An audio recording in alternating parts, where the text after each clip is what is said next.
আসসালামু আলাইকুম রহমতুল্লাহ। আজ এমন একটি ওজিফা আলোচনা করব।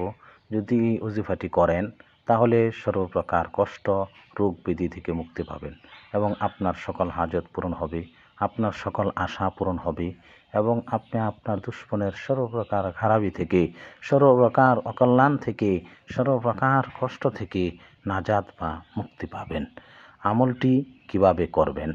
5 ওয়াক্ত নামাজ অবশ্যই আদায় করবেন এবং ফজরের নামাজের পর বসে আপনার দৈনন্দিনের আমলগুলো করুন।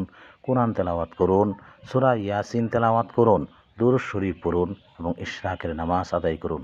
ইশরাকের নামাজ আদায় করে বসে সর্বপ্রথম 3 বার দুরূদ শরীফ পড়ুন। আল্লাহুম্মা সাল্লি আলা মুহাম্মাদিন নাবিয়্যিল উম্মি ওয়া আলা আলিহি ওয়া সাহবিহি ওয়া বারিক ওয়া সাল্লিম।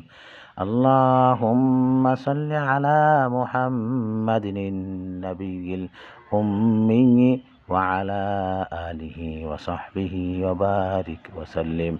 اللهم صل على محمد النبي الأمي وعلى آله وصحبه وبارك وسلم.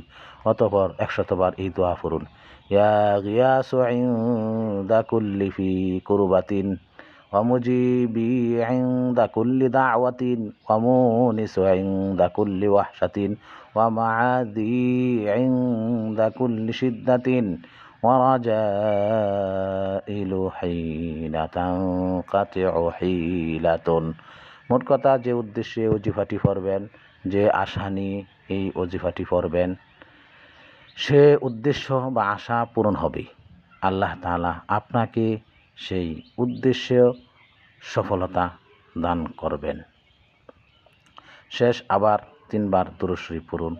আল্লাহুম্মা সাল্লি আলা মুহাম্মাদিন নাবিয়্যিল উম্মি ওয়া আলা আলিহি ওয়া সাহবিহি ওয়া বারিক ওয়া সাল্লিম। অতঃপর আপনার শরীরে ফুঁক দিন। যদি নিয়মিত এভাবে আমলটি করুন তাহলে ইনশাআল্লাহ আপনার সকল হাজত পূরণ হবে, সকল পেরেশানি দূর হয়ে যাবে। আপনি যে নিয়তে ওজিফাটি পড়বেন সে উদ্দেশ্য সফল হবে, দুশমন আপনার কোনো ক্ষতি করতে